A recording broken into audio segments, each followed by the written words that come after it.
Hello students, मैं Manimohan Sharma maths channel पर आपका हार्दिक अभिनंदन करता हूं।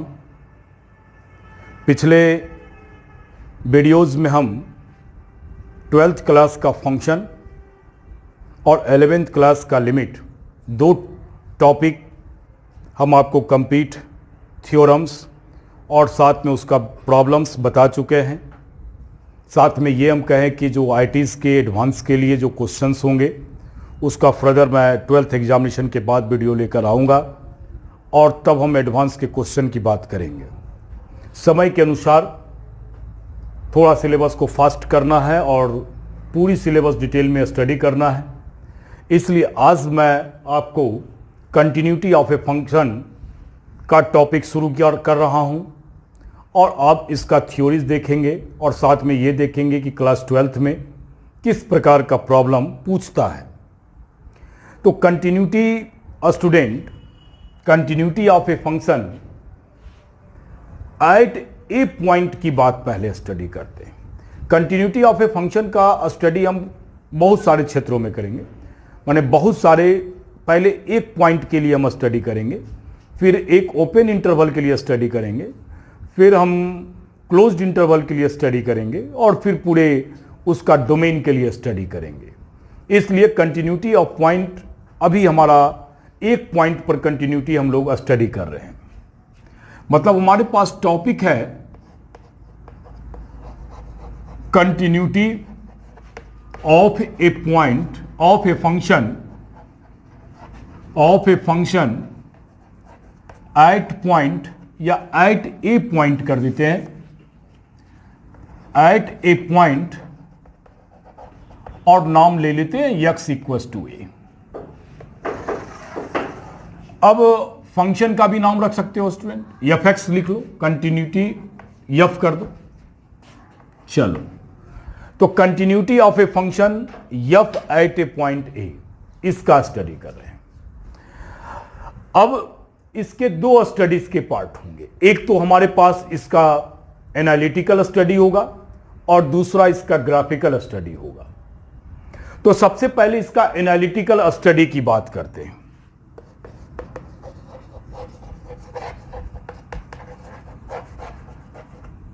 और तब इसका डिफिनेशन क्या होगा, a function f(x) is said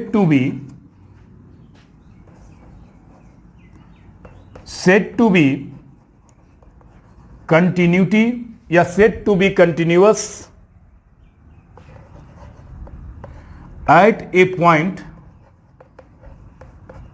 continuous होगा, said to be the continuous ही ठीक है, said to be continuous at a point x equals to a where A belongs to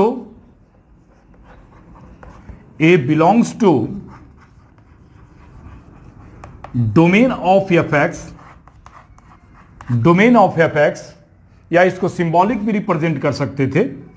A belongs to domain of f(x), मतलब symbolic अगर represent करना होता है student तो लिखते कि A belongs to domain of f(x), ऐसे। इफ क्या कंडीशन है, if left hand limit f(x) is equals to limit x tends to a plus f(x) और equals to f(x), इस प्रकार का स्टेटमेंट हो। तो कहने का अर्थ है कि जिस फंक्शन का लेफ्ट हैंड लिमिट, ये लेफ्ट हैंड लिमिट है, a माइनस है। हम लिमिट में एग्जिस्टेंस ऑफ लिमिट पढ़े थे स्टूडेंट, वहां हम कहते कि यहां से कंटिन्यूटी थ्योरी का स्टडी समझ ले कि आप शुरू हो गया। तो यहां लेफ्ट हैंड लिमिट और राइट हैंड लिमिट बराबर है और f(x) नहीं, a पर फंक्शन का वैल्यू, a पर जो फंक्शन का वैल्यू है उसके बराबर है। अगर ये तीनों बराबर आता है तब ऐसी स्थिति में फंक्शन को कंटिन्यूअस कहेंगे, या इसको हम लैंग्वेज में अगर लिखते तो लिखते कि left hand limit is equal to right hand limit equal to F a. ये भी स्टेटमेंट दे सकते थे कि लेफ्ट हैंड लिमिट और राइट हैंड लिमिट अगर एफ ए के बराबर है तो ऐसी स्थिति में आप उसे कंटिन्यूअस फंक्शन कहेंगे। अब इसे लेफ्ट और राइट बराबर होने का मतलब है कि लिमिट एग्जिस्ट कर रहा है। देखो दो बातें हमने कहा था, एक तो स्टूडेंट हम एग्जिस्टेंस ऑफ लिमिट की बात कर रहे हैं। तो एग्जिस्टेंस ऑफ लिमिट होता है, अगर आप लिमिट नहीं देखे हैं तो मैं शॉर्ट में कह रहा हूं, और नहीं देखे तो कॉन्सेप्ट के लिए आप देखें उसको, कि लेफ्ट हैंड लिमिट और राइट हैंड लिमिट स्टूडेंट बराबर होता है, तब ऐसी स्थिति में कहते हैं कि लिमिट एग्जिस्ट करता है। मतलब कहने का अर्थ है कि limit x tends to A minus F x is equal to limit x tends to A plus F x. अगर फाइनाइटली इक्वल हो जाए, क्या हो जाए? फाइनाइटली इक्वल हो जाए, फाइनाइटली इक्वल हो जाए स्टूडेंट, या फाइनाइटली हो गया, फाइनाइटली क्वांटिटीज कर दो या फाइनाइट क्वांटिटीज। तो फाइनाइटली अगर इक्वल हो जाता है स्टूडेंट, तब लिमिट हमारा क्या करता है? एग्जिस्ट करता है। तब ऐसी स्थिति में हम कहते हैं कि limit x tends to a f x का जो वैल्यू होगा, यहां कुछ मान लेते हैं, यल मान लेते हैं, तब ऐसी स्थिति में हम कहते हैं कि limit x tends to f x का जो मान होगा वो यल के बराबर होगा। तो कंटिन्यूटी भी यही कह रहा है कि लेफ्ट हैंड लिमिट और राइट हैंड लिमिट और एफ ए बराबर होना चाहिए। तो इसका मतलब कि लेफ्ट और राइट बराबर हो गया, इसका मतलब कि लिमिट स्टूडेंट एग्जिस्ट किया, लिमिट हमारा एग्जिस्ट कर गया। और एफ ए का मतलब है, एफ ए का मतलब होता है, एफ ए का मतलब है स्टूडेंट कि value of function F x at X बराबर है। माने value of function of F x है, value of function of F x at X बराबर ए है। एक्स बराबर ए पर फंक्शन का वैल्यू क्या है? अगर ये तीनों बराबर हो जाए, मतलब अब देखो क्या है कि अगर इसको सारांश में लिखा जाए, ये आप डाटा पहले ही हम स्टडी कर चुके हैं लिमिट में, तो अब ये कंटिन्यूअस कहता है कि फंक्शन कंटिन्यूअस कब होगा? जब limit x tends to A minus F X और limit x tends to A plus F X equals to F A होगा। या इसी को लैंग्वेज में हमने कहा, अनदर लैंग्वेज में, कि लेफ्ट हैंड लिमिट और right hand limit equal to F A होगा। अब स्टूडेंट हमने कहा कि लेफ्ट हैंड लिमिट और राइट हैंड लिमिट बराबर है, इसका मतलब क्या होगा? लिमिट एग्जिस्ट करेगा और फाइनाइटली उसका वैल्यू कुछ एग्जिस्ट करेगा। अब लिमिट एग्जिस्ट करेगा, किसके बराबर एग्जिस्ट करेगा? एफ ए के बराबर एग्जिस्ट करेगा। तो हम इस बात को कह सकते थे कि limit x tends to a f x का अगर वैल्यू किसके बराबर आ जाए? एफ ए के बराबर आ जाए, एफ ए के बराबर आ जाए। एफ ए क्या है? तो एफ ए के बारे में हमने कहा कि वैल्यू ऑफ फंक्शन है, भी एफ इसको कह सकते हो, वैल्यू ऑफ फंक्शन है एफ ए हमारे पास। तो अगर किसी भी लिमिट का वैल्यू एक्स टेंस टू ए पर फंक्शन का लिमिट का वैल्यू अगर इस एफ ए के बराबर आ जाता है, तब ऐसी स्थिति में लिमिट हम क्या कहते हैं स्टूडेंट? कि कंटिन्यूअस है। अगर इसको हम थोड़ा सा ग्राफ में चलकर देखें तो और भी क्लियर हो सकता है। क्या क्लियर होगा? ये एक्स है, ये वाई है। हम आपको लिमिट में थ्योरीज बताए थे कि लिमिट एग्जिस्ट कर रहा है स्टूडेंट, ये फंक्शन हो गया y equals to f x, ये a है। ये देखो लिमिट एग्जिस्ट करने का मतलब है कि ये लेफ्ट हैंड लिमिट है हमारे पास a माइनस, और ये जो सिचुएशन बन रहा है वो हमारे पास a प्लस का सिचुएशन है, माने a प्लस है और ये जो साइड आप जो देख रहे हो वो हमारे पास a माइनस है। अब ये भी फाइनाइटली इक्वल है स्टूडेंट, मतलब ये मान लो कि इसका जो वैल्यू है एफ ए प्लस एप्सिलॉन है, क्योंकि एफ ए कह रहे हैं ना कि लिमिट का भी वैल्यू लेफ्ट भी एफ ए होना चाहिए। इसका मतलब कि ये जो फंक्शन है वो एफ ए की ओर टेंड करेगा, और एफ ए प्लस पर भी जो स्टूडेंट है वो, सॉरी माइनस है पहले, लेस देन है, तो एफ ए प्लस एप्सिलॉन के बराबर है।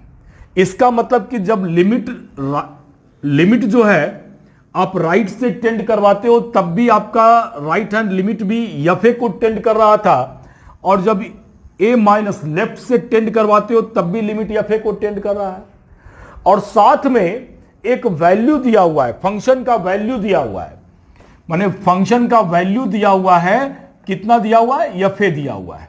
इसका मतलब क्या है, लिमिट में हमने कहा था कि इनडिटरमिनेंट फॉर्म में फंक्शन जो है डिटरमाइन नहीं कर पाते हैं कि उसका एक्यूरेट वैल्यू क्या है, वही इनडिटरमिनेंट है। तो हम ऐसी स्थिति में जाकर देखते हैं कि यदि यक्स ए को टेंड करता है तब ऐसी स्थिति में फंक्शन किस ओर अप्रोच लेता है। तो ओरिजिनल में फंक्शन का यहां एक ब्रेकिंग पॉइंट होता है। अब एफ ए क्या करता है स्टूडेंट कि इस पॉइंट को फिल कर देता है, क्योंकि इस फंक्शन का जो वैल्यू ए पर है वो एफ ए है, और एफ ए हमारे पास सही पोजीशन है, ये जो बीच वाला जो पोजीशन है वो एफ ए का पोजीशन है स्टूडेंट। तो एफ ए का पोजीशन है तो ए पॉइंट पर उसको क्या कर दिया, फिल कर दिया। जैसे ही आप इसको फिल करेंगे तो ये ग्राफ हमारा एक कंटिन्यूअस ग्राफ बन जाएगा, ये ग्राफ हमारा एक कंटिन्यूअस ग्राफ बन जाएगा। तो बहुत आसान है, यहां करा है कि लेफ्ट हैंड लिमिट जो है भी क्या होना चाहिए, एफ ए होना चाहिए।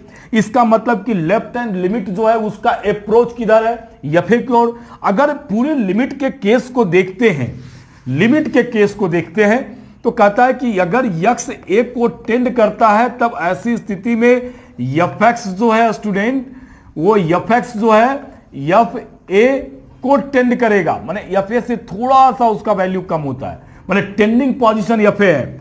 और जब ए प्लस लेते हो तब भी फंक्शन जो है एफ ए को ही टेंड कर रहा है, माने लेफ्ट से भी आपका एफ ए की ओर टेंड किया, राइट से भी एफ ए की ओर टेंड किया। इसका मतलब कि लिमिट ए पॉइंट पर डिफाइन इनडिटरमिनेंट था, और एक वैल्यू है कि जहां वो डिफाइंड नहीं था, जहां वो इनडिटरमिनेंट फॉर्म में था, जहां वो फंक्शन मीनिंगलेस फॉर्म में था। इसका मतलब कि फंक्शन के पास जो गैपिंग था, फंक्शन के पास जो होल था, या फंक्शन जो ब्रेक किया हुआ था एक सिंगल पॉइंट पर, उस सिंगल पॉइंट पर फंक्शन फिल कर गया, भर गया।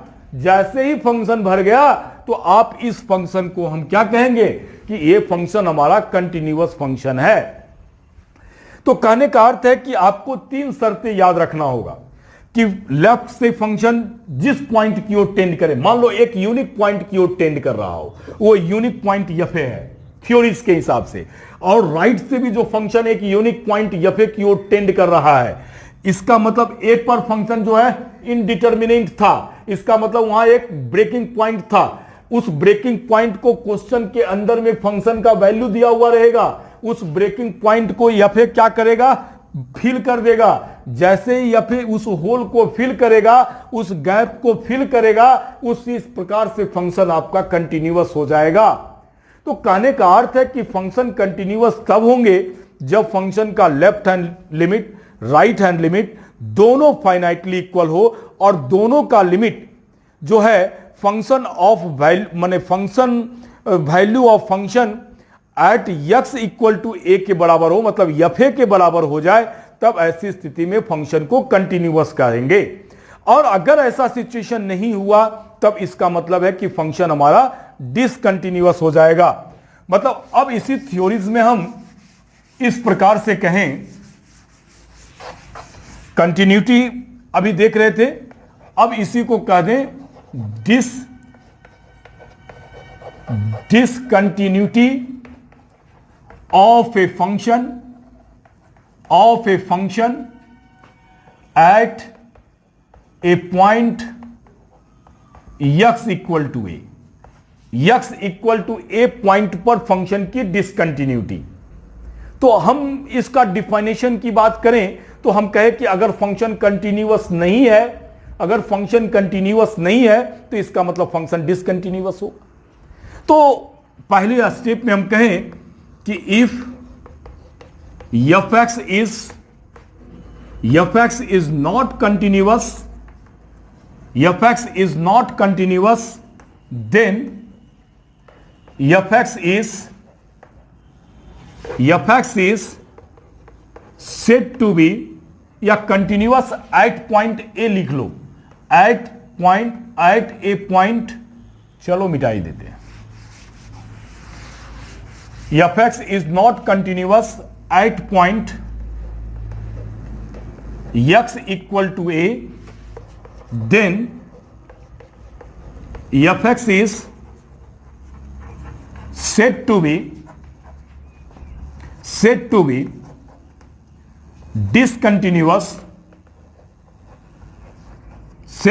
discontinuous at point x equals to a। अगर फंक्शन ए पॉइंट पर कंटिन्यूअस नहीं है, ए पॉइंट पर फंक्शन कंटिन्यूअस नहीं है, तो जब फंक्शन कंटिन्यूअस नहीं है तो इसका मीनिंग है कि हमारा जो फंक्शन है वो ए पॉइंट पर डिसकंटिन्यूअस हो गया। अब ये सोचना होगा स्टूडेंट कि ये फंक्शन जो है कंटिन्यूअस कब नहीं होगा, किस किस सिचुएशन में फंक्शन कंटिन्यूअस नहीं होगा, वो सारे सिचुएशन को सोचना होगा और उसी सारी सिचुएशन से बाद में जाकर हम टाइप्स ऑफ डिसकंटिन्यूटी की भी बात करेंगे आईआईटीज के लिए। तो अब क्या है कि इसी डिफिनेशन को हम ऐसे भी लिख सकते थे, अब उसमें सारे सिचुएशंस का हम वर्णन कर रहे हैं। हम इसको अनदर आप कह लो कि सेकेंड डिफिनेशन को हम इस प्रकार से लिखते कि fx, a function fx is said to be discontinuous, a function fx is said to be discontinuous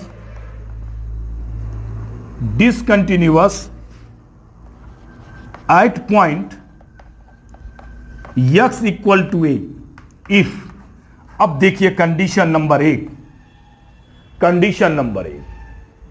कब कब फंक्शन डिसकंटिन्यूअस होंगे। तो पहला कंडीशन है कि ये जो लेफ्ट हैंड लिमिट है और राइट हैंड लिमिट है वो दोनों एग्जिस्ट करे लेकिन आपस में इक्वल नहीं हो, ये पहला सिचुएशन है।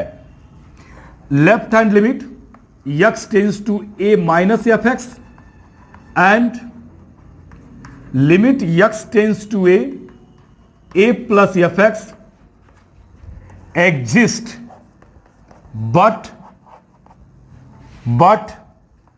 are not equal। दोनों लिमिट एग्जिस्ट कर रहा है लेकिन दोनों लिमिट इक्वल नहीं है। अब जब दोनों लिमिट एग्जिस्ट कर रहा है स्टूडेंट और इक्वल नहीं है तो इसका तो मीनिंग ही हो गया ना, इसका मीनिंग हो गया कि limit x tends to a minus fx जो है is not equal to limit x tends to a plus fx होगा।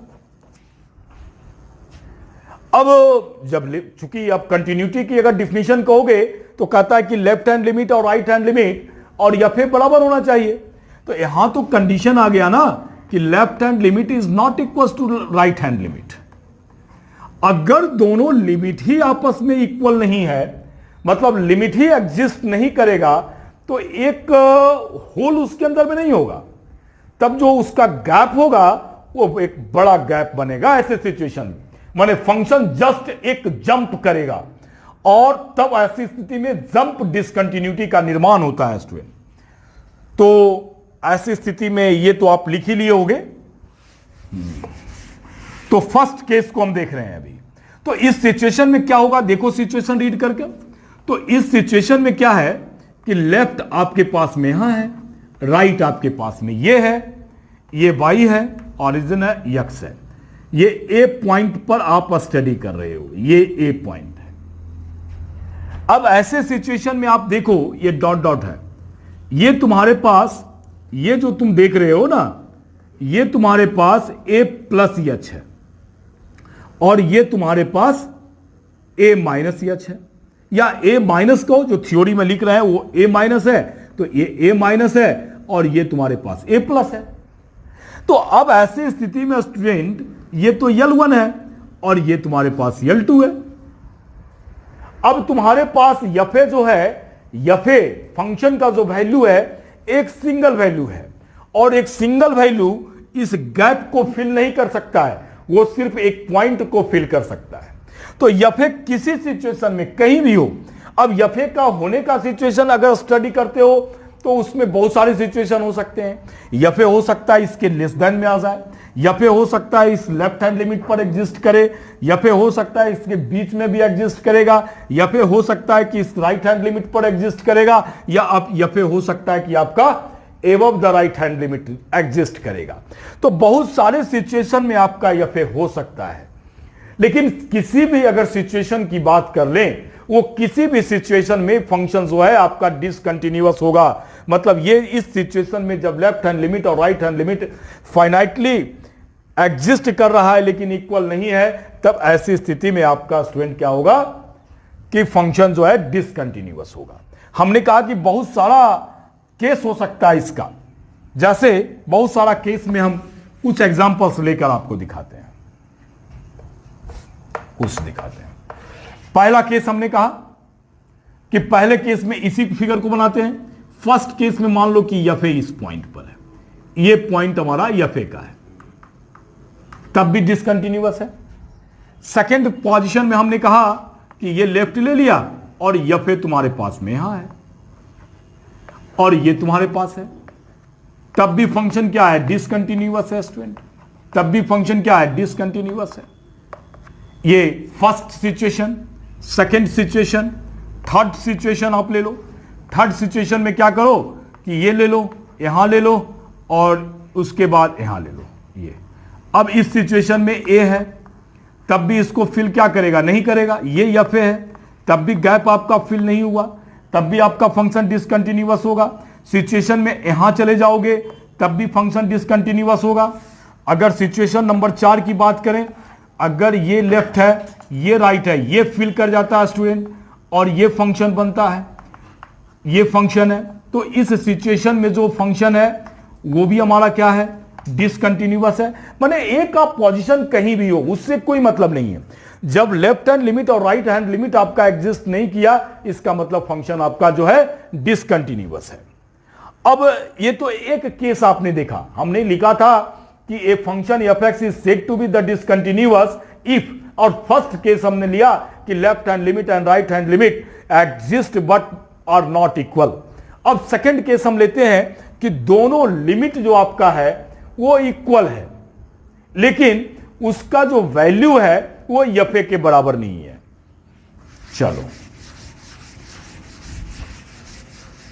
अब डिसकंटिन्यूटी का हम लोग स्टडी कर रहे हैं। सेकेंड हम कहे कि limit x tends to A plus F x and limit x tends to A plus F x exist and are equal but not equal to यफे। यफे क्या इक्वल नहीं है? माने इस सिचुएशन में क्या है? इस सिचुएशन में है कि लेफ्ट हैंड लिमिट यफे और राइट हैंड लिमिट यफ ए प्लस एफ एक्स दोनों आपस में बराबर है। लेकिन दोनों बराबर है, लेकिन यह जो है यफे के बराबर नहीं है, यफे के बराबर नहीं है। और जब यफे के बराबर नहीं है तो फंक्शन फिर डिसकंटिन्यूअस हो जाएगा। और इस सिचुएशन का अगर ग्राफ देखना चाहते हो तो ये होगा, देखो ये तो चूंकि दोनों बराबर है, इसका मतलब लिमिट एग्जिस्ट कर रहा है, तो एक सिंगल पॉइंट होगा ए का, ये ए है, इस प्रकार का ग्राफ होगा y equals to f x. अब ये जो यफे के बराबर नहीं है तो इसका मतलब कि ये जो पॉइंट था वो यफे को टेंड कर रहा है स्टूडेंट, ये पॉइंट यफे है और यफे के बराबर नहीं है। जब यफे के बराबर नहीं है तो इसको तो फिल नहीं करेगा। मतलब ए जो है, ए पॉइंट जो आपका है, या तो इसके नीचे रह गया ये, तो इसको तो फिल किया नहीं, तो इसका मतलब वो डिसकंटिन्यूअस है। या फिर ए पॉइंट जो है, सॉरी बहुत बड़ा फिगर बन गया, ए पॉइंट जो है आपके पास एफ एक्स है, इसके ऊपर चला जाए, इसके ऊपर चला जाए स्टूडेंट, तो दोनों सिचुएशन अगर है, लेफ्ट और राइट बराबर है लेकिन यफे बराबर नहीं है, तो दोनों सिचुएशन में क्या होगा स्टूडेंट कि आपका जो है ये जो लिमिट है, मतलब ये जो फिगर है वो फिगर आपका कंटिन्यूअस नहीं होगा। अब दो सिचुएशन आपने देखा कि लेफ्ट और राइट दोनों लिमिट जो है एग्जिस्ट किया, इक्वल है, लेकिन एफ ए के बराबर नहीं है। पहला सिचुएशन में एक था कि दोनों एग्जिस्ट किया लेकिन जो है इक्वल नहीं थे, लिमिट ही इक्वल नहीं था। अब इसका जो थर्ड सिचुएशन आ रहा है,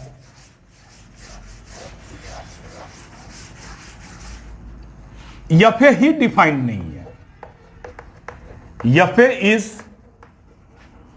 नॉट डिफाइंड। अब किसी क्वेश्चन में एफ ए ही डिफाइंड नहीं हो, और जब एफ ए डिफाइंड नहीं होगा तो इसका मतलब है कि आपका जो वो पॉइंट है स्टूडेंट, उस पॉइंट को फिल नहीं करेगा। मतलब यहां एफ ए ही डिफाइंड नहीं है। तो जब एफ ए डिफाइंड नहीं है तब ऐसी सिचुएशन में क्या होगा, ये तुम्हारे पास ले लो फंक्शन है और एफ ए तुम्हारे पास डिफाइंड नहीं है। लिमिट तो एग्जिस्ट किया, लिमिट एग्जिस्ट कर रहा है, एफ ए डिफाइंड नहीं है, तो लिमिट एग्जिस्ट कर रहा है और एफ ए जब डिफाइंड नहीं है तो इसको तो फिल कर ही नहीं पाएगा, ये तो फिल हो ही नहीं पाएगा ना। और जब ये फिल नहीं होगा तो ऐसी स्थिति में एफ ए हो सकता है कि इन्फिनिटी चला जाए। अब इन्फिनिटी पर चला जाएगा, डिफाइंड नहीं है, कोई भी केस हो सकता है स्टूडेंट। तब ऐसी स्थिति में आप ये कहोगे कि ये जो फंक्शन है वो फंक्शन डिसकंटिन्यूअस रह गया। अब इसका फोर्थ नंबर पोजीशन है कि लेफ्ट हैंड लिमिट और राइट हैंड लिमिट दोनों में से कोई एक लिमिट या दोनों लिमिट आपका एग्जिस्ट ही नहीं करे। Number 4, at least one of the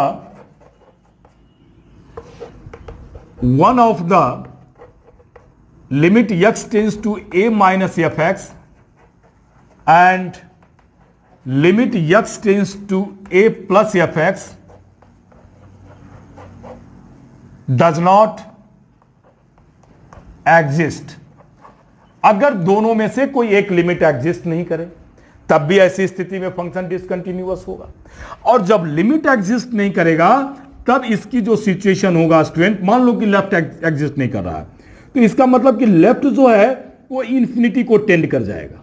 ये जो लेफ्ट है वो इन्फिनिटी को टेंड कर जाएगा और आपका जो राइट है वो आपका एग्जिस्ट कर रहा है। तो इस फिगर में in this case left hand limit does not exist.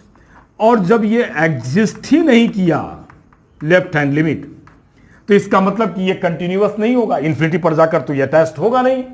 ऐसा भी हो सकता है कि आपके पास ये भी केस हो सकते हैं कि लेफ्ट के बदले में राइट आपका इन्फिनिटी चला जाए, लेफ्ट आपके पास में रह जाए, लेफ्ट एग्जिस्ट करे और राइट एग्जिस्ट नहीं करे, तो ऐसी स्थिति में फंक्शन डिसकंटिन्यूअस होगा। यहां क्या है, राइट हैंड लिमिट जो है डज नॉट एग्जिस्ट, ये एग्जिस्ट नहीं कर रहा है। और ऐसा भी सिचुएशन हो सकता है कि दोनों लिमिट आपका एग्जिस्ट नहीं करे, ये ए है, ये भी इन्फिनिटी और ये भी इन्फिनिटी आ जाए। तो यहां क्या है कि लेफ्ट हैंड लिमिट और राइट हैंड लिमिट दोनों एग्जिस्ट नहीं कर रहा है, डोंट एग्जिस्ट, दोनों एग्जिस्ट नहीं कर रहा है। तो इस केस में भी जो फंक्शन है स्टूडेंट वो डिसकंटिन्यूअस होगा। मतलब अगर कंटिन्यूअस की बात करें तो आप सिंपल कहो कि left hand limit, right hand limit और फंक्शन की वैल्यू अगर तीनों बराबर होता है तो फंक्शन आपका कंटिन्यूअस होगा। अगर आप डिसकंटिन्यूअस की बात करते हो तो आप या तो कह दो कि फंक्शन जो है कंटिन्यूअस नहीं है तो आप डिसकंटिन्यूअस है, ये एक लिटरेचर हो जाएगा। लेकिन अगर मैथमेटिक्स में आओगे तो कहोगे कि कब कब नहीं होगा डिसकंटिन्यूअस भाई, तो आप कहोगे कि सिर्फ दोनों लिमिट एग्जिस्ट करेगा लेकिन वो अगर इक्वल नहीं है, दोनों लिमिट एग्जिस्ट किया लेकिन इक्वल नहीं है तो फंक्शन डिसकंटिन्यूअस होंगे। अगर दोनों लिमिट एग्जिस्ट कर जाए और इक्वल भी है लेकिन फंक्शन का जो वैल्यू एफ ए है उसके बराबर नहीं है तब फंक्शन डिसकंटिन्यूअस है।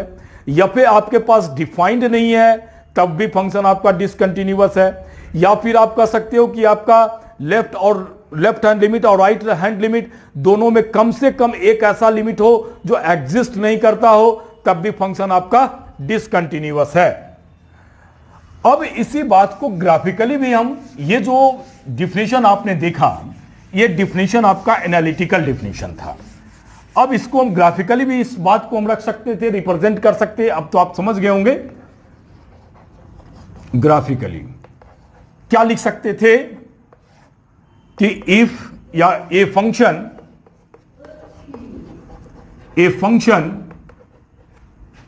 F x is said to be continuous at a point x equals to a if there is no gap, या इसको ब्रेक भी कह सकते हो, break of the graph of function f x. Simple सा definition हम लेते हैं। अगर कोई फंक्शन एफ एक्स है तो उसके अंदर में कोई ब्रेक नहीं है या कोई गैप नहीं है, तब उस फंक्शन को हम लोग कंटिन्यूअस फंक्शन कहेंगे। Otherwise function F x is discontinuous, F x is discontinuous, और नहीं तो अदरवाइज आप कहेंगे कि फंक्शन हमारा डिसकंटिन्यूअस है। अब किसी अच्छे राइटर ने यह लिखा कि आप ग्राफ खींचते हो स्टूडेंट, और ग्राफ खींचने के क्रम में आपका पेन कहीं नहीं उठता है, तो आपका फंक्शन जो है कंटिन्यूअस है। और अगर पेन आपका उठ गया तो इसका मतलब कि आपका ग्राफ दो हिस्से में बट गया, या दो बार उठ गया तो तीन हिस्से में बट गया, तब ऐसी स्थिति में आपका जो फंक्शन है वो डिसकंटिन्यूअस है। तो ये अपने अपना लैंग्वेज है और लिखने का, रिप्रेजेंट करने का तरीका है। जैसे सपोज करो कि हम क्या कर लेते हैं कि अगर किसी ग्राफ को लेते हैं, ऐसे ऐसे ऐसे खींचते चले गए, ये अब किसी भी पॉइंट पर आपने स्टडी किया, जैसे इस पॉइंट पर स्टडी किया, तो हालांकि उसको लिखना चाहिए था कि उसके नेबरहुड में भी वो कंटिन्यूअस होता है। मतलब ए माइनस पर भी कंटिन्यूअस होना चाहिए और ए प्लस पर भी कंटिन्यूअस होना चाहिए, सिर्फ ए पर नहीं। तो आपके कहने का अर्थ है कि ये function y equal to f x है, ये है। अब इस पर कहीं भी पेन अगर नहीं उठाते हो तो ये फंक्शन जो है कंटिन्यूअस है, continuous at x equal to A है।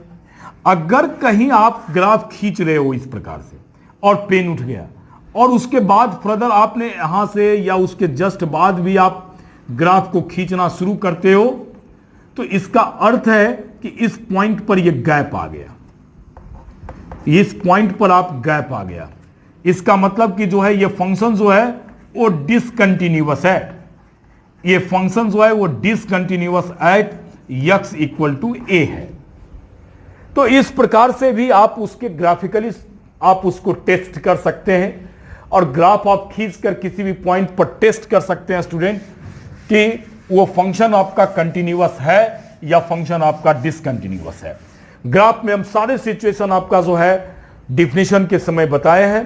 अब हम आपका लेते हैं स्टूडेंट, तो अब क्वेश्चन नंबर आपका फर्स्ट हो जाएगा। तो हम इस पर दो क्वेश्चंस लिए हैं एग्जाम्पल। अब देखिए फर्स्ट क्वेश्चन जो है f x equal to mod x by x है स्टूडेंट। अब इस क्वेश्चन में कहता है कि discuss the continuity at x equal to 0।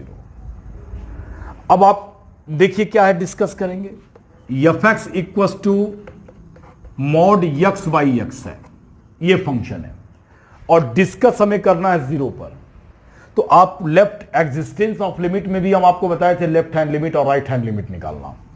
यहां भी आप क्या करेंगे कि लेफ्ट हैंड लिमिट इसका निकालेंगे। तो limit x tends to 0 minus, और फंक्शन तुम्हारे पास mod x divided by x हो गया। अब लेफ्ट हैंड लिमिट में 0 माइनस का मतलब है स्टूडेंट, 0 माइनस का मतलब है कि आप यहां पुट करोगे x बराबर 0 minus h as h tends to 0, ऐसा पुट करोगे तो क्या हो जाएगा ये लिमिट। अब ये चेंज करोगे तो एच टेंस टू 0, यहां क्या हो गया mod 0 minus H divided by x भी आपका 0 माइनस एच हो गया। तो लिमिट एच टेंस टू 0। अब देखो यहां क्या हो गया, मॉड है ये, इसको पॉजिटिव कर देगा एच को, तो एच अब by minus H H cancel हो गया। अब चूंकि ये कांस्टेंट बच गया 1, तो इसका लिमिट हमारे पास हो गया -1, चूंकि माइनस नीचे है। अब इसका राइट हैंड लिमिट निकालो, राइट हैंड लिमिट निकालो। तो limit x tends to 0 plus mod x by x है, 0 प्लस की बात कर रहे हैं। तब क्या करोगे, अब इसमें आप पुट कर दोगे, चलो x बराबर 0 प्लस h पुट करोगे और h tends to 0, 0 plus h ही होगा, तो आप डायरेक्ट भी लिख सकते हो, ऐसा बात नहीं है। तो limit h tends to 0 mod h divided by h हो गया। तो limit h tends to 0 h by h हो गया, कैंसिल आउट 1 हो गया। तो इसका लिमिट क्या हो गया स्टूडेंट, 1 हो गया। अब यहां देखो क्या है, लेफ्ट हैंड लिमिट भी इसका एग्जिस्ट किया -1 और राइट हैंड लिमिट भी इसका एग्जिस्ट कर रहा है स्टूडेंट। मतलब लेफ्ट हैंड लिमिट और राइट हैंड लिमिट एग्जिस्ट किया लेकिन आपस में इक्वल नहीं है। लेफ्ट हैंड लिमिट और राइट हैंड लिमिट आपस में इक्वल नहीं है। मतलब अगर इसका ग्राफ खींचोगे ना तो देखो इस प्रकार से आएंगे। जो आपको हम समझाने का प्रयास कर रहे थे थ्योरीज में, उसका सिचुएशन देखो। x इक्वल टू पहला लेफ्ट में आ रहा है -1, चलो लेस देन पर हो, 0 पर नहीं हो आप, ये पॉइंट इसमें इंक्लूड नहीं है स्टूडेंट। तो फंक्शन आपका -1 है, ये आपके पास फंक्शन चला गया x बराबर -1। और जब आपका ये रहता है तो fx कितना, ये वाला पार्ट कितना हो गया, 1 हो गया। मतलब अब जो इसका सिचुएशन बना, ये बना 1। अब देखो इतनी बड़ी गैप है इसके अंदर में, तो ये कभी भी फिल नहीं होगा। यही हमने कहा था कि इसका जंप डिसकंटिन्यूटी हो जाता है। तो इसका मतलब कि ये जो फंक्शन है, चूंकि लेफ्ट और राइट हैंड लिमिट इक्वल नहीं है, तो फंक्शन जो है आपका डिसकंटिन्यूअस है। fx is discontinuous, fx is discontinuous at x equal to 0। x equal to 0 पर फंक्शन डिसकंटिन्यूअस है। और डिसकंटिन्यूअस फंक्शन होने का यह पहला शर्त हमने आपको बताया था। डिफिनेशन में पहला कंडीशन हमने लिखा था कि लेफ्ट हैंड लिमिट और राइट हैंड लिमिट एग्जिस्ट करेंगे लेकिन दोनों आपस में इक्वल नहीं होंगे। दोनों आपस में इक्वल नहीं होंगे, इसका मतलब ये एक्सिस है, इसको कनेक्ट नहीं कर रहा, ये एक्सिस है। ऐसा मत समझना कि कनेक्ट कर रहा है, ये एक्सिस है स्टूडेंट। ये एक्सिस को हम डॉट डॉट कर देते हैं, ये एक्सिस है, ये कनेक्ट नहीं है, ऐसा नहीं इसको आप कनेक्ट समझ लेना, ये हमारा एक्सिस है। तो आपके पास में ये दोनों फंक्शन कभी भी कंटिन्यूअस में माने अटैच्ड एक दूसरे से नहीं हो सकते हैं, इसलिए ऑलवेज ये फंक्शन हमारा डिसकंटिन्यूअस होगा। तो ये डिफिनेशन का जो पहला जो कंडीशन था उसको सेटिस्फाइड किया। अब कंडीशन नंबर, अब जो है क्वेश्चन नंबर 2 लेते हैं और देखते हैं कि डिफिनेशन का ये कौन सा कंडीशन को सेटिस्फाइड करता है या फिर फंक्शन आपका कंटिन्यूअस होता है। ये सेकंड है। अब देखो इस सेकंड में क्या है, सबसे पहले आप लेफ्ट हैंड लिमिट निकालो स्टूडेंट। अब ये फिर 0 पर ही है तो 0 माइनस करोगे, x tends to 0 minus. 0 minus का मतलब कि फंक्शन 0 से लेस देन हो गया। 0 से लेस देन फंक्शन होने के बाद फंक्शन कौन हो गया, 2x प्लस 3 हो गया स्टूडेंट, ऐसा। अब आप इसमें क्या पुट करोगे, x बराबर 0 माइनस h पुट करोगे, जबकि h किसको टेंड करेगा, 0 को टेंड करेगा। तो यहां से लिमिट h टेंस टू 0 हो गया, ट्वाइस ऑफ 0 माइनस h और प्लस 3 हो गया। अब देखो ये पॉलिनोमियल फंक्शन है, इंडिटरमिनेट फॉर्म है नहीं, तो 0 रख देना, तो ये 0 हो गया पार्ट और ये प्लस 3 हो गया। अब इसका राइट हैंड लिमिट निकालोगे तो राइट हैंड लिमिट हो गया limit x tends to 0 plus और फंक्शन हो गया 0 प्लस पर 0 से ग्रेटर दैन, माने 0 प्लस का मतलब 0 से बढ़ रहा है वैल्यू और 0 से ग्रेटर दैन पर फंक्शन हमारे पास ये है x स्क्वायर प्लस 3 है स्टूडेंट। अब 0 प्लस कर रहे हो तो आप 0 प्लस का मतलब यहां क्या पुट करोगे, x बराबर 0 प्लस h पुट करना, जबकि h किसको टेंड करेगा, 0 को टेंड करेगा। अब देखिए क्या हो गया आपका सिचुएशन, अब सिचुएशन हो गया कि लिमिट h टेंस टू 0। अब यहां से आप 0 प्लस h रखे तो ये हो गया 0 प्लस h का होल स्क्वायर और प्लस 3। फिर ये पॉलिनोमियल है, इंडिटरमिनेट फॉर्म नहीं है, डायरेक्ट वैल्यू सब्स्टिट्यूट कर सकते हो तो डायरेक्ट सब्स्टिट्यूट कर देना, ये 0 क्या आ गया, 3 हो गया। तो लेफ्ट हैंड लिमिट भी 3 है, राइट हैंड लिमिट भी 3 है, लेकिन f0 कितना है, माने 0 पर फंक्शन का वैल्यू, 0 पर फंक्शन का वैल्यू स्टूडेंट 0 है। अब देखिए क्या है कि लेफ्ट हैंड लिमिट और राइट हैंड लिमिट तो दोनों बराबर है, लेकिन यहां जो है f0 के बराबर नहीं है। तो सेकंड सिचुएशन ये भी हमने कहा था, फर्स्ट में हमने कहा था कि लेफ्ट हैंड लिमिट और राइट हैंड लिमिट एग्जिस्ट करेंगे लेकिन इक्वल नहीं होंगे। डिसकंटिन्यूअस होने का सेकंड कंडीशन हमने कहा था कि लेफ्ट हैंड लिमिट और राइट हैंड लिमिट इक्वल होंगे लेकिन फंक्शन के वैल्यूज के इक्वल नहीं होंगे। ऐसे सिचुएशन में जो फंक्शन होगा वो फंक्शन डिसकंटिन्यूअस होगा। f(x) is discontinuous at x equal to 0, x equal to 0 पर फंक्शन आपका स्टूडेंट डिसकंटिन्यूअस होगा। अब हम नेक्स्ट क्वेश्चन लेते हैं स्टूडेंट। अब अगला देखिए नेक्स्ट क्वेश्चंस। अब f(x) इक्वल टू ये दिया हुआ है। अब discuss the continuity at x equal to a, x equal to a पर कंटिन्यूटी आपको डिस्कस करना है स्टूडेंट। अब देखिए पहला आप जब चलोगे, जैसे लिमिट x टेंस टू, आप लेफ्ट हैंड लिमिट कर रहे हैं 1 माइनस पर, x square minus 1 divided by x minus 1। तो इसका जब लेफ्ट निकालोगे तो पुट करोगे x बराबर 1 माइनस h, और जबकि h किसको टेंड करेगा, 0 को टेंड करेगा।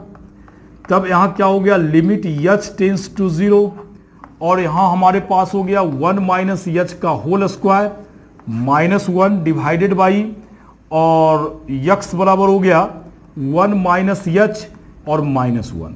अब आप इसको सॉल्व कीजिए, क्या हो गया हमारे पास सॉल्व करने के बाद 1 plus h square minus 2h minus 1, 1 minus h minus 1, cancel out, cancel out, दोनों कैंसिल आउट हो गया स्टूडेंट। इधर लिख रहे हैं तो यहां से limit h tends to 0, h common ले लेते हैं, तो h कॉमन लिए तो h माइनस 2 हो गया और divided by minus h, cancel, indeterminate form remove कर गया h, यहां जो फॉर्म था वो 0/0 था, फॉर्म रिमूव कर गया।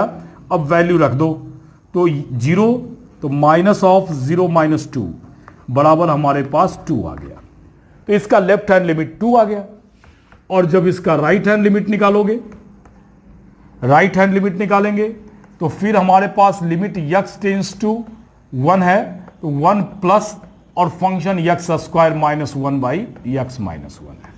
फिर यहां पुट करेंगे x बराबर 1 प्लस h, जबकि h किसको टेंड कर रहा है, 0 को टेंड कर रहा है। अब आप फिर यहां से आप रख दीजिए, वैल्यू सब्स्टिट्यूट कीजिए, तो limit h tends to 0, 1 plus h का whole square minus 1 divided by 1 plus h minus 1, cancel out हो गया। अब इसको भी सॉल्व कर लीजिएगा, तो limit h tends to 0, 1 plus h square plus 2h minus 1 divided by h, ये कैंसिल, फिर h कैंसिल हो जाएगा स्टूडेंट। तो हमारे पास बच गया limit h tends to 0, h plus 2, h बराबर 2 रखेंगे तो 2 आ गया। इसका मतलब है कि इसका लेफ्ट हैंड लिमिट भी हमारे पास 2 आ गया और राइट हैंड लिमिट भी 2 आ गया। लेकिन अगर आप 1 पर फंक्शन की वैल्यू निकालते हो, 1 पर फंक्शन का वैल्यू निकालते हैं, जैसे f1 निकालते हैं, तो 1 स्क्वायर माइनस 1 बाई 1 माइनस 1, इसका मतलब हो गया ये 0/0 है स्टूडेंट, मतलब ये इनडिटरमिनेट फॉर्म है, मीनिंगलेस फॉर्म है। इसका मतलब कि 1 पर फंक्शन डिफाइंड नहीं है, मतलब f1 इज नॉट डिफाइंड। जब f1 डिफाइंड ही नहीं है तो ऐसी स्थिति में फंक्शन जो है डिसकंटिन्यूअस होगा, मतलब f(x) जो है वो डिसकंटिन्यूअस हो जाएगा student. f(x) is discontinuous at x equal to 1, x equal to 1 पर फंक्शन हमारा डिसकंटिन्यूअस हो जाएगा। तो इस प्रकार से हम उसकी डिसकंटिन्यूटी देखते हैं। हां, अगर तीनों डाटा बराबर आ जाता है तब ऐसी स्थिति में हम फंक्शन कहेंगे कि कंटिन्यूअस है। जैसे नेक्स्ट क्वेश्चन नंबर 4 देखिए, इसमें क्या है, जब इसका लेफ्ट हैंड लिमिट निकालोगे तो लिमिट x टेंस टू, जैसे हम ले लेते हैं x टेंस टू 0 पर फाइंड करना है। Continuity of F x at x equal to 0, 0 minus पर फंक्शन 0 से लेस देन पर फंक्शन x है, ये x हो गया। और फिर यहां पुट करेंगे x बराबर 0 माइनस एच, जबकि h जो है 0 को टेंड कर रहा है, तब ऐसी स्थिति में क्या हो गया, लिमिट h टेंस टू 0 और यहां रख दिया 0 माइनस एच। अब फिर ये पॉलिनोमियल है, वैल्यू सब्स्टिट्यूट कर देंगे, h बराबर 0 रखिए, फाइनल रिजल्ट 0। और इसका राइट हैंड लिमिट निकालेंगे तो limit x tends to 0 plus है ऑफ फंक्शन 0 प्लस पर फंक्शन 0 से बड़ा होने पर फंक्शन x स्क्वायर है, तो x स्क्वायर हो गया। फिर यहां पुट करेंगे x बराबर 0 प्लस h पुट करेंगे, जबकि h टेंस टू कितना हो गया, 0 हो गया। अब h टेंस टू 0 हो गया तो यहां डाटा रखो, तो ये लिमिट h टेंस टू 0 और x स्क्वायर के बदले में रख दिए 0 प्लस h का होल स्क्वायर, फिर पॉलिनोमियल वैल्यू रख देंगे, रिजल्ट हो गया 0। और साथ में 0 पर x बराबर 0 पर फंक्शन का वैल्यू भी 0 दिया हुआ है। अब देखिए यहां लेफ्ट हैंड लिमिट भी 0 है, राइट हैंड लिमिट भी 0 है और f0 का वैल्यू भी 0 है। मतलब लेफ्ट हैंड लिमिट और राइट हैंड लिमिट और f0 तीनों बराबर है, इसलिए fx जो है वो हमारा कंटिन्यूअस होगा। fx is continuous at x बराबर 0, x बराबर 0 पर फंक्शन आपका कंटिन्यूअस होगा स्टूडेंट। अब हम नेक्स्ट क्वेश्चन देखते हैं। देखिए स्टूडेंट, नेक्स्ट क्वेश्चन जो है हमने लिया है और इस क्वेश्चन में एक फंक्शन दिया हुआ है और साथ में यह दिया हुआ है कि फंक्शन हमारे पास में कंटिन्यूअस है 2 पर। अब फंक्शन 2 पर कंटिन्यूअस है और आपसे फाइंड कर रहा है कि k का वैल्यू फाइंड करें। मतलब अब अगर इस डाटा को देखेंगे तो हमारे पास गिवन है स्टूडेंट कि fx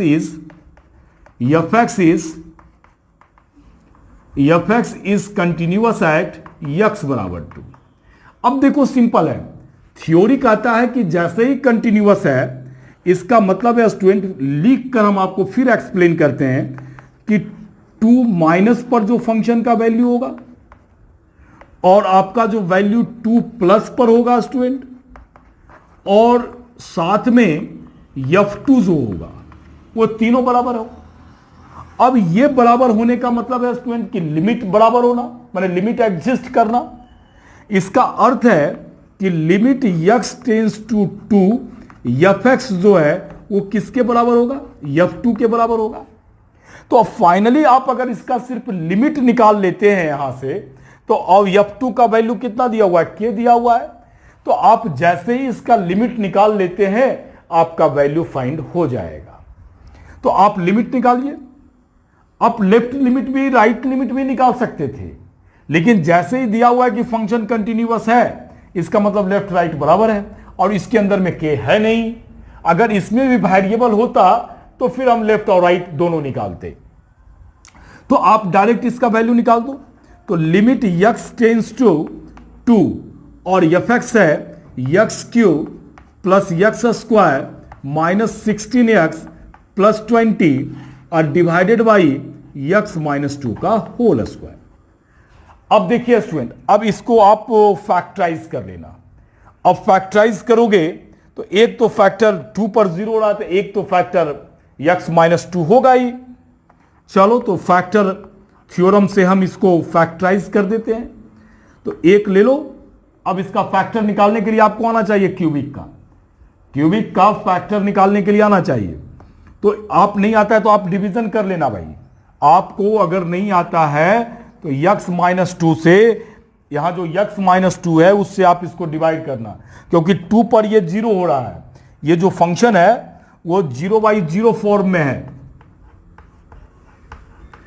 इसका अर्थ है 10th में चले जाइए आप, 2 जब रख रहे हैं तो 8 हो गया, अब प्लस 4, तो 8 और प्लस 4 हो गया हमारे पास 12, अब प्लस ये हो गया 20 तो 32, अब माइनस 32, 2 रखे थे 16 इंटू 2 माइनस 32, तो 0/0 फॉर्म है। इसका मतलब x बराबर 2 पर ये 0 है, इसका मतलब x माइनस 2 इसका एक फैक्टर होगा स्टूडेंट। और जब इसका फैक्टर होगा तो आप इससे डिवाइड कर दीजिए। सिंपल तरीका, ये देखिए डिवाइड कर रहे हैं -16x प्लस 20। चलिए आप इसको डिवाइड कीजिए x स्क्वायर से, तो हो गया x क्यूब और -2x square, minus plus cancel. अब ये क्या हो गया, ये हमारे पास आ गया 3x स्क्वायर -16x प्लस 20। अब प्लस 3x से कर देते हैं, तो ये हो गया 3x स्क्वायर और 3 प्लस 2, तो प्लस माइनस है, तो -3 इंटू 2 तो 6x माइनस प्लस। अब आ गया -10x और प्लस 20, तो -10 कर लेते हैं इसमें स्टूडेंट, तो -10x और प्लस 20, प्लस हो गया माइनस हो गया, कैंसिल हो गया।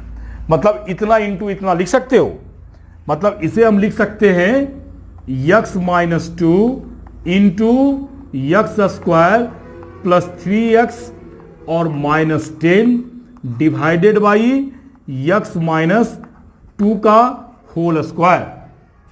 अब इसको भी फैक्टराइज आप कर लीजिए, देखिए ये होल स्क्वायर है, हो सकता है इससे भी एक फैक्टर निकले। जब उसे आप डिवाइड कीजिएगा, सॉल्व कीजिएगा, तो x माइनस 2 और इसका फैक्टर कितना हो जाएगा, फैक्टर निकालने आता है ना, x square plus 3x minus 10 है, तो x square plus 5x minus 2x minus 10, x common हो गया, x प्लस 5 माइनस 2 कॉमन हो गया, x प्लस 5, माने एक फैक्टर x प्लस 5 है और एक फैक्टर x माइनस 2 है, तो x माइनस 2 और x प्लस 5 हो गया, डिवाइडेड बाई x माइनस 2 का होल स्क्वायर हो गया। अब क्या हुआ, चलो होल स्क्वायर है, ये दोनों कैंसिल हो गया फाइनल। अब हमारे पास आ गया x टेंस टू 2 और x प्लस 5 हो गया स्टूडेंट। अब पॉलिनोमियल वैल्यू रख दोगे तो 7 हो गया, 7 हो गया, और f2 का वैल्यू k दिया हुआ है, f2 बराबर आपके पास k दिया हुआ है। एंड अब कहता है कि ये दोनों बराबर होता है, तो इसका मतलब कि f2 k है और लिमिट हमारे पास 7 आ गया, इसलिए k इक्वल्स टू स्टूडेंट 7 आ गया। अब हम नेक्स्ट क्वेश्चन देखते हैं स्टूडेंट। अब नेक्स्ट क्वेश्चन है स्टूडेंट, अब ये क्वेश्चन आप देख लो, एग्जामिनेशन में इंजीनियरिंग में पूछा हुआ क्वेश्चंस है आईटीज के अंदर में। अब ये क्वेश्चंस जो है कंटिन्यूअस दिया हुआ है 0 पर। अब 0 पर कंटिन्यूअस है, फिर कहता है फाइंड द वैल्यू ऑफ के का ए का वैल्यू फाइंड करो, और ए का यूज जो है ना स्टूडेंट इसमें है, किसमें है, 0 से लेस देन में, मतलब लेफ्ट हैंड लिमिट में है। अब ऐसी स्थिति में जब वो लेफ्ट हैंड लिमिट में ए शामिल है, तो आप एग्जिस्टेंस ऑफ लिमिट से नहीं जाएंगे, तब आपको लेफ्ट हैंड लिमिट और राइट हैंड लिमिट दोनों निकालना होगा। अब देख रहे हो कि राइट हैंड लिमिट में तो है नहीं यूज, तो राइट हैंड लिमिट तो तुम डायरेक्ट निकाल सकते हो। जैसे आपका राइट हैंड लिमिट अगर निकालते हो तो लिमिट x टेंस टू 0 पर निकालना है, 0 प्लस, और फंक्शन हो गया e का पावर 2x और डिवाइडेड बाई e का power tan 2x divided by tan 3x हमारा हो गया स्टूडेंट, ये पावर है। अब यहां जो है पुट कर देना x बराबर 0 प्लस h, और h टेंस टू आपका हो गया 0। अब यहां से आप क्या करना कि डाटा यहां रख दो, तो देखो क्या हो गया, तो limit h tends to 0 e का पावर 10, और ये 0 प्लस h 0 हो गया, 0 प्लस h हो गया, इसलिए डायरेक्ट रख रहे हैं, 2h डिवाइडेड बाई 10 कितना हो गया, 3h हो गया। अब ये क्या हो गया, लिमिट h टेंस टू 0, अब यहां इसको हम लिख सकते हैं tan 2h बाई 2h, और इंटू कितना कर लोगे 2h, और इसी प्रकार से इसको करना tan 3h डिवाइडेड बाई कितना हो गया 3h into 3h, H cancel, इसका वैल्यू 1 और इसका वैल्यू 1, तो फाइनल आ गया हमारे पास e का पावर 2/3। मतलब अगर आप इसका राइट हैंड लिमिट निकालते हैं तो आ गया e का पावर 2/3। स्पेस बनाने के लिए इसको हम साफ कर दे रहे हैं स्टूडेंट, और ये लिख लेते हैं, मेंशन कर लेते हैं कि हमारे पास लेफ्ट हैंड लिमिट e का पावर 2/3 आ गया। यहां लिख देते हैं, हम लोग अभी निकाले हैं, ये 2/3 हो गया। अब इसका हम लोग लेफ्ट हैंड लिमिट निकालते हैं। अब लेफ्ट हैंड लिमिट में चलते हैं। अब लेफ्ट हैंड लिमिट क्या है वो देखिए। अब आप यहां क्या ले लोगे, x टेंस टू 0 माइनस का जिक्र करोगे। 0 माइनस होगा तो मॉड निगेटिव टूटते जाएगा। 1 माइनस साइन x हो गया स्टूडेंट, और ये भी हो गया -1 बाई कितना हो गया, साइन x हो गया। अब इसमें क्या पुट करेंगे हम लोग, x बराबर 0 minus h tends to 0 put करेंगे, तब आ गया हमारे पास लिमिट h टेंस टू 0 और 1 और 0 माइनस h रख रहे हो तो माइनस h रख रहे हो यहां, और यहां -a बाई साइन -h है ये स्टूडेंट। माने फाइनल हो गया limit h tends to 0 1 minus, अब ये साइन h जो है प्लस हो गया साइन h, और ये हो गया हमारे पास minus minus plus a by हमारे पास आ गया साइन h। अब यहां जब h रखोगे ना तो साइन h तो 0 होता है, इसका मतलब 1 प्लस 0 तो 1 हो गया। मतलब यहां जो फॉर्म है 1 टू पावर इंफिनिटी का फॉर्म है, और इंफिनिटी के फॉर्म में हम लिखते हैं e का पावर fx इंटू gx होता है इसका, इसलिए हम कहते हैं, आप याद रखिएगा लिमिट में, तो इसका हो गया e का पावर। फिर आपको हम कह रहे हैं कि अगर आपने लिमिट हमारा नहीं देखा है तो आप जरूर जाकर लिमिट को देखें। तो आपका क्या हो गया, x टेंस टू तुम्हारे पास, सॉरी h है,